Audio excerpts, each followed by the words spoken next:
आज भारतीय संविधान के निर्माता और सामाजिक न्याय के प्रणेता, भारत रत्न से सम्मानित डॉक्टर भीमराव अंबेडकर की जयंती पर कोटि कोटि नमन। वो केवल एक भारतीय संविधान के निर्माता ही नहीं थे, बाबा साहब ने महिलाओं के लिए भी बहुत सारे कानून बनाए थे। वो चाहते थे कि किसी भी समाज की उन्नति और राष्ट्र का विकास तभी संभव हो सकता है जब महिलाएं शिक्षित होंगी।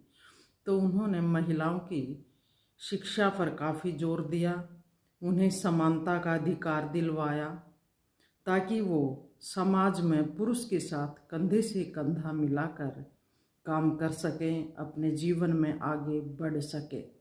क्योंकि कोई भी लड़की जब शादी होकर जाती थी तो अपने आप को गुलाम समझती थी।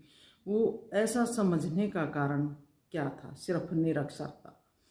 तो वो चाहते थे कि कोई भी लड़की निरक्षर ना रहे, सभी शिक्षित हो जाएं। तो महिलाओं के लिए तो उन्होंने बहुत सारे कानून बनाए। आज जो मैटरनिटी लीव मिल रही है महिलाओं को, कामकाजी महिलाओं को, वो बाबा साहब की ही देन है। और 18 साल की उम्र होने पर जो वोट का अधिकार हमें मिला है वो भी बाबा साहब जी की ही देन है। बाबा साहब कहते थे कि माँ बाप बच्चों को जन्म दे सकते हैं लेकिन उन्हें कर्म नहीं।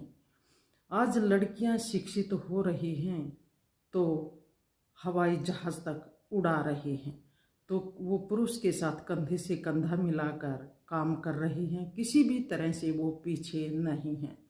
तो ये थी बाबा साहब जी की सोच। वो चाहते थे कि समाज तभी उन्नति के पथ पर आगे बढ़ सकता है जब महिलाएं शिक्षित होंगी। पहले तो महिलाओं को चार दीवारी में ही कैद कर दिया जाता था, बाहर नहीं निकाला जाता था। तो ये बाबा साहब जी की ही देन है जो महिलाओं के लिए उन्होंने इतने सारे कानून बनवाए। और संपत्ति का अधिकार भी, तलाक का अधिकार भी, ये भी बाबा साहब जी की ही देन है। क्योंकि माँ बाप की संपत्ति में उसे बराबर का अधिकार मिला हुआ है, लड़के के समान ही लड़की को भी उतना ही अधिकार दिया गया है। ये भी उन्हीं की देन है।